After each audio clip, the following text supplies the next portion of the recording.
Поздравляю вас с назначением, с новой должностью. Ну, вопрос у меня простой. Недавно мы все прочитали новость о переходе Хусанова в Манчестер Сити. Есть ли сопоставимые перспективы у местных ребят, вот, по вашему мнению? Спасибо большое за поздравление. Конечно, есть. Мы только что сказали про Дастана Сатпаева. И я считаю, что у нас сегодня это, ну, я думаю, посильнее, чем Хусанов.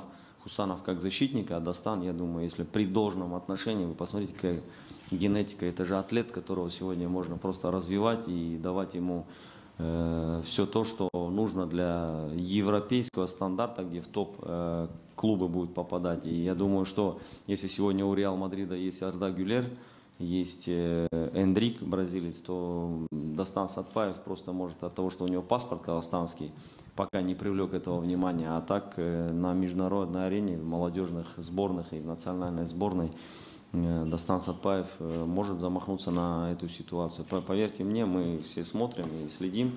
Это работа агентов, это работа